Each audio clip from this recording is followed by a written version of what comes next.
The Morning Gardener Show. Hello, ladies and gentlemen. This is the Morning Gardener. I'm so happy to be back here with each and every one of you. I want to thank each and every one of you up front first for all the messages that you've been sending me. I've been also checking out a lot of your videos, and I'm just getting really pumped up and excited about this year's spring coming up. And right now it is, I believe, about here in zone 7 it's about 14, maybe 12 degrees, somewhere in that range. But it hasn't stopped me. I did a little run around today and went up to Walmart. This is all I could find. I was really excited about doing some onions this year, and these are WALLA. And usually I don't do hybrids, but I don't really know where I could get any large type onions at this time that are heirlooms, but this will be fine for now. This is maturity rate is anywhere from 90 days. Walla, excuse me, let me get that right. Walla is a very good sweet onion. It's also very large. It's one of your large onions, in other words. Doesn't last a long time on the shelf, but really when you're growing this, you're going to have cookouts and onion rings and things of that sort, and certain dishes you're going to put it in, so it's really good for salads and that sort of thing. So it's really good onion, and you can save a lot of money, because this was $1.57. I'm going to get at least about $20 worth of onions out of it. So that's just the name of that tune. But I couldn't wait. I went to Walmart, and I know that in this zone where we have average temperatures that will allow you to grow this onion here in zone 7, it's about 3 months of growing time, and so you want to get them in the ground as early as possible. Everything that I grow for this year is already planted. Everything. And I've had people say to me, well, it's 15 degrees, how are you planting things? Well, you start them indoors, and that's the best way I can tell them on that. And some people have greenhouse. I don't like greenhouses. People say, why don't you get a greenhouse? Well, I just don't like greenhouses. I have sufficient enough space in my house so that I can grow things, and it's facing a window where I get plenty of light. Plus I have a light box, a plant box, excuse me, that will allow me to plant hundreds of plants at one time. So let's look at what we have here. And again, saving money when you do your gardening. Saving money. Everyone knows that's my theme.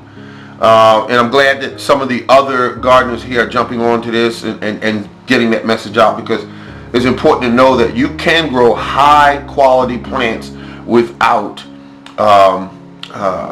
spending a whole lot of money and getting excellent results. So that's the first thing up front. These flower pots here, like I said, I got where did I get these from? I got them from Walmart at the end of the year when it was closing out. This right here is a pot that was you get I think it was like 20 of them for 50 cents. So that's not bad. And so what we're going to, in the soil mix that's in them, I made that myself. I just go ahead and bought the big, I call it the big bale of sphagnum peat moss. And I know that that's it's a sensitive area for some people. They don't like to use sphagnum peat moss, but I do, because they talk about things like these bricks that are made of coconut husk and that sort of thing. In my area, you don't hear about items like that. So this is what I have. Now, what you're going to do here, first of all, is this has sphagnum, this has vermiculite in it, and this also has perlite. You don't have to do that. You can do one or the other, but I use both because I had them on hand. So you tighten this down, that's nice and tight, where you can, so that when it can wick up and keep the seeds moist when you water it. And so I'm gonna do each one like that. Just make sure that they're nice and packed down. I don't want to really tighten them up, but I want them to at least be firm. That's what I'm looking for. It's no big mystery. I'm not like most gardeners that get online and make everything all complex and try to give you all those little details that don't mean a hill of beans. They just don't. They just don't. Okay, so just firm these down and watch this. And I'm not going to tell you, pan them to 3/4 of an inch and all that. I'm not going to tell you that. Watch this. You're going to take the seeds, and this is all you, well, a little couple more in there.